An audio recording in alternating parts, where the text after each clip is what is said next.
When you explore the chasm, you got to have come across this gross looking purple goo that kills you little by little. I'm going to say this today, folks. This dark mud is an alien. Who would have thought Genshin is a sci-fi psychological alien horror game made for 13-year-olds? I mean, it's not the movie kind alien per se, but this dark mud is something from the outside world. Something that should not exist in this world. At this point, you know there are things called erosion, corruption and forbidden knowledge in Genshin. While erosion is a natural occurrence of transience in this world, like getting old and dying, corruption and forbidden knowledge are foreign elements. If you had the patience to sit through the 20 plus hours of quests in Aranara I chain quest, first of all, congratulations! Congratulations! You have a patience of a god. Secondly, in the Varunagata quest, Arapandu talks about a black rain that enveloped the upper woods. It's not only the black rain, he also says black mud was created from this black rain. Quoting Arapandu, before the black rain and before Nara Varuna came to Vana, Aramuhukonda and Greater Lord Rukkadevata created the Varuna contraption. Rain gave life to many things. Black rain, black mud, and many other bad things made mess of Vana. Now, where else have we seen thick purple liquid called black mud? Except for English and Spanish, all the other languages call the dark mud from the chasm as black mud. Look at its colors. It has the same color palette as Marana's avatar. Coincidence? I think not. Marana is death, and the dark mud chips away at your HP over time, killing you in the process. Death. And during the most recent Archon quest, now get why the spoiler tag was there, the very last cutscene says, "A disaster caught us unaware. It was knowledge that did not belong to this world. King Deshret brought this forbidden knowledge into our world, and it quickly spread like a plague." The knowledge from the outside that resided in King Deshret's mind is represented by a dark purple liquid, just like the black rain mentioned in Varunagata quest or the dark purple mud in the chasm. If you remember, in the Chasm World quest Valor's Afterglow written by Sundown, after touching the dark mud, Ziqiang said, "Don't look at me like that," and proceeds to say, "Don't be disappointed in us," instead of "Don't be disappointed in me," and started mumbling about a golden city and a black watchtower, like she got connected to a hive mind or something. It's not only her. The 13 serpent knights that are aggressive towards us, after Halfdan dismissed all the others, also talk like they have someone else's memories. In the recent Archon quest, Kasala mentioned how the people started hearing crazed whispers and formed grey scales on their bodies. These grey scales are what people call Eliza. It's the illness Kole and Dunisad are suffering from. These voices they heard can be considered a language that people from Teyvat can't understand. Although each region has its own set of writing scripture, someone from Mondstadt doesn't need a translator to speak with a person from Liyue. They probably use a common tongue all over Teyvat. There is only one place in Genshin world that uses a different kind of ancient language with a different vocabulary. Khaenri'ah. You can hear these abyss mages making weird sounds when you sneak by them, or while they do that weird magic dance thingy. And when Sino sealed Kole's Archon residue, his speech bubbles were all in this ancient language. This means he was chanting in a different language to Teyvat's common. Although the community likes to think this language is solely from Khaenri'ah, I don't like that conclusion.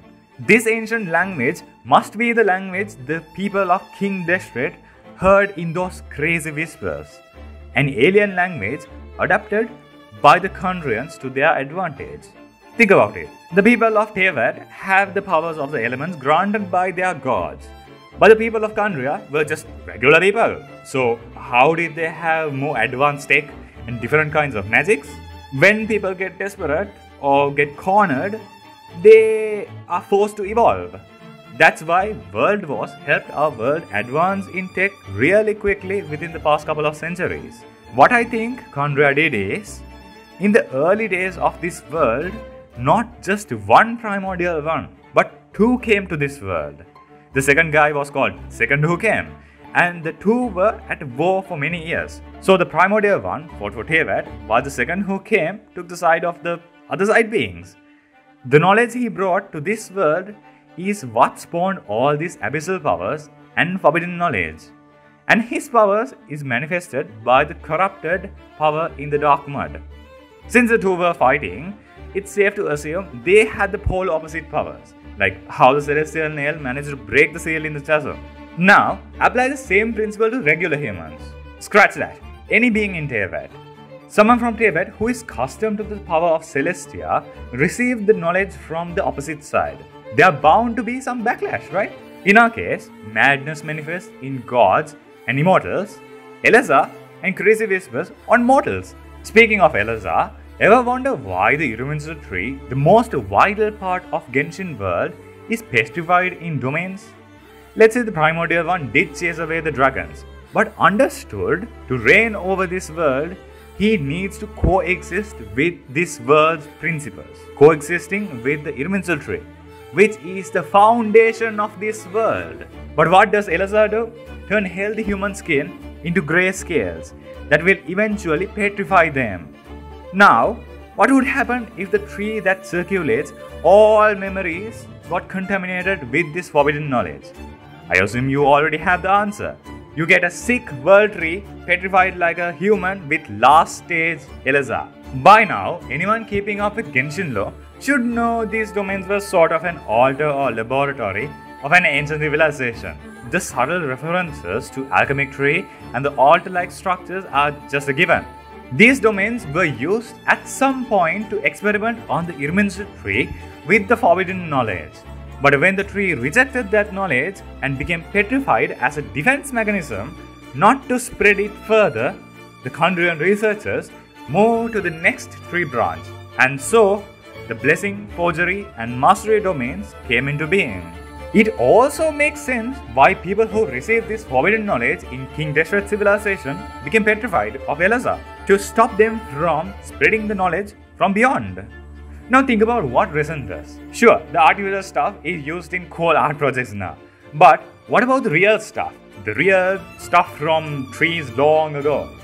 Ever seen Jurassic Park and how they extract dino DNA from mosquitoes stuck inside resin? I think the original resin in Genshin does the same thing.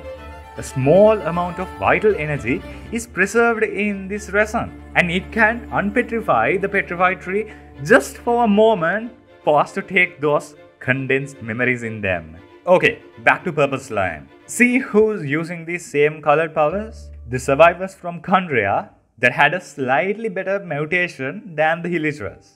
The Abyss Order, Abyss Mage's Talismans, purple. Abyss Herald and Lecter's Portals, purple.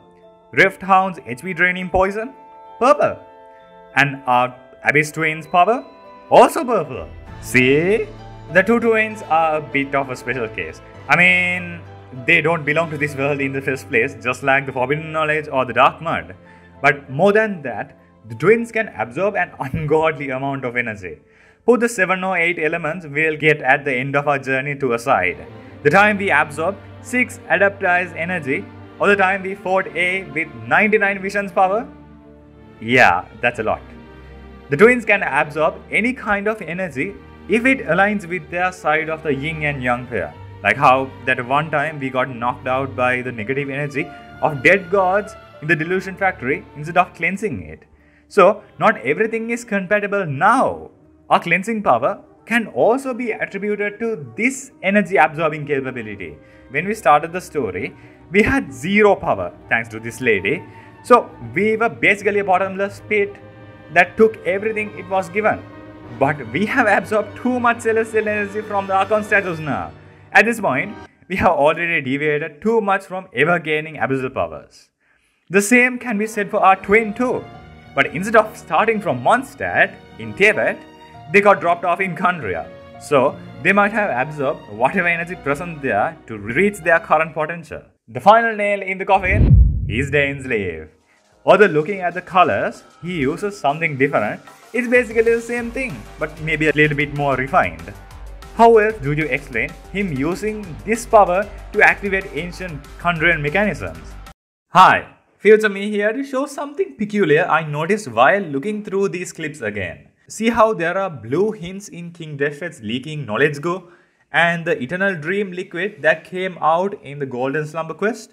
Isn't it really similar to Deansleeve's power? So he's not off the hook yet. Back to past me.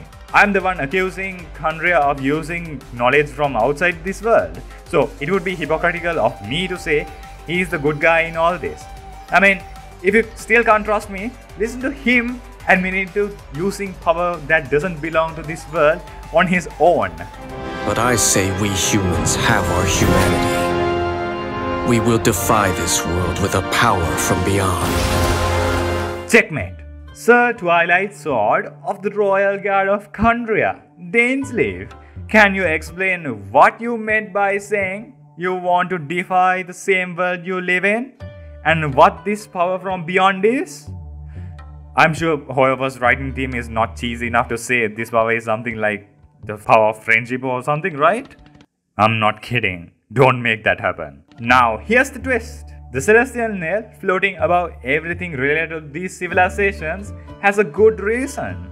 They are not there to kill anyone who advances too much in their civilization's technology. If that's the case, Fontaine and Snezaya are way past that threshold, in my opinion.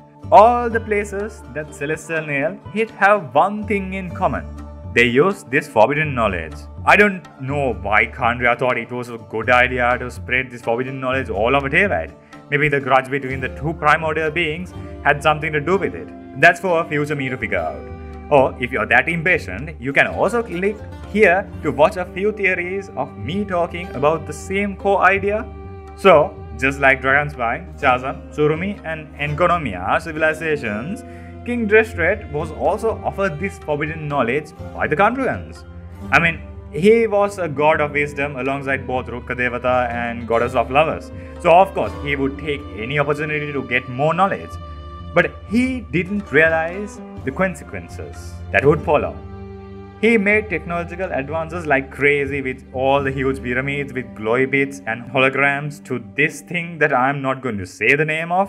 The reason all the fallen civilizations look exactly the same is they all had the same knowledge of this forbidden tech. Now, what would a tyrant do if they found a plague spreading in their kingdom? Kill everyone who had the plague, right? I mean, it's not ethical, but we are talking about Celestia, the #1 biggest tyrant you could ever find in Genshin world. That's where celestial nails come into play. Once a forbidden tech created by this otherworldly knowledge becomes a threat to the ecosystem of this world and the Irminsul tree, they wipe out everything related to it. Kasala said forbidden knowledge cannot be eradicated as long as curious creatures live. So, the only thing Celestia could do is control it. It's like cancer. There's no cure, just have to either control it or pluck it out. Even then, there's no guarantee it will not pop up again.